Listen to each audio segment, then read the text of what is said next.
జీ5 app download చేసుకుని పూర్తి ఎపిసోడ్లని ఉచితంగా చూడండి. నన్ను క్షమించమ్మా.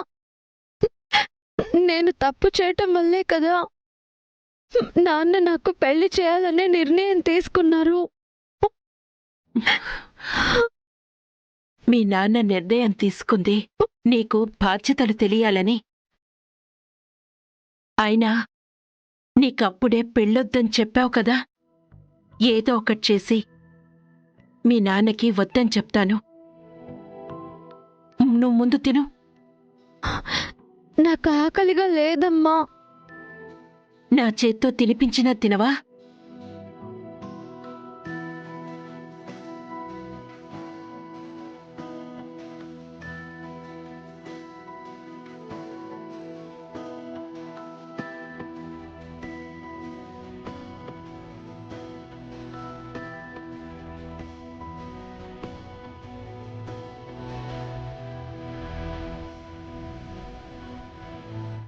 తిను.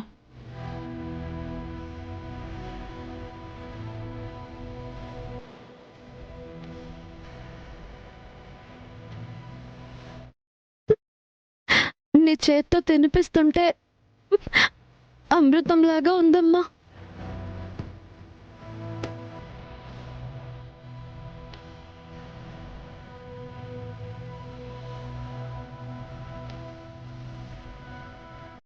అమ్మా, నువ్వు తిన్నావా?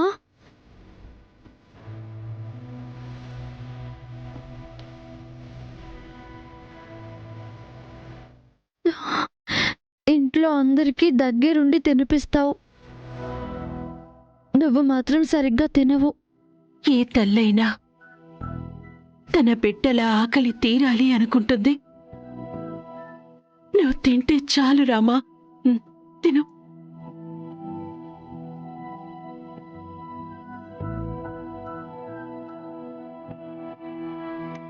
నీ బాధ నాకు అర్థమైంది రామా, కానీ నా బాధ కూడా అర్థం చేసుకో.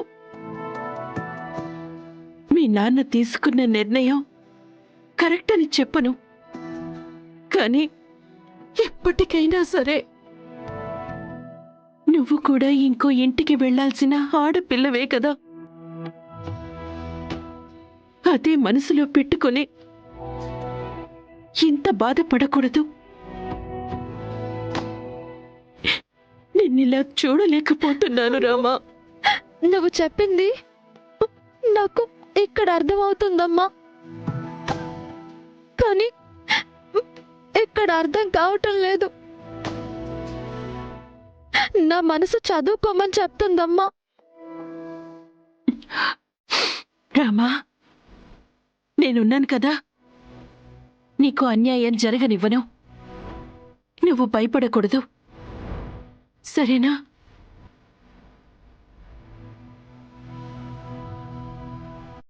చూడు, నీ కోరికను నేనెలాగైనా తీరుస్తాను. వావ్, ఈ కాన్ఫిడెన్సే నేను కోరుకుంటున్నాను. ఇప్పుడు నాకు చాలా సంతోషంగా ఉంది. కనీసం నువ్వైనా రామలక్ష్మి వైపు నిలబడ్డావు. నువ్వు కూడా మీ ఆయనకి భయపడిపోయి రామలక్ష్మిని పెళ్లి చేసుకోమని ఫోర్స్ చేస్తావు అనుకున్నాను. కానీ రామలక్ష్మి చదువుకోవాలి అంటున్నావు, భరోసా ఇస్తున్నావు.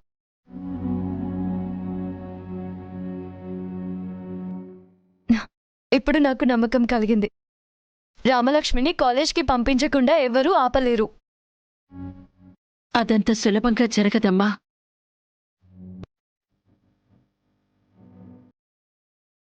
నేనే ఏదొకటి చెయ్యాలి. నీకిష్టం లేదు కదా ఈ పెళ్ళి. రామలక్ష్మి చదువుకోవాలని బలంగా కోరుకుంటుంది. ఇక నాకు వదిలే, తర్వాత ఏం చేయాలనేది నేను చూసుకుంటాను. జీ5 యాప్ డౌన్లోడ్ చేసి అన్ని ఎపిసోడ్స్ పూర్తి ఉచితంగా చూడండి.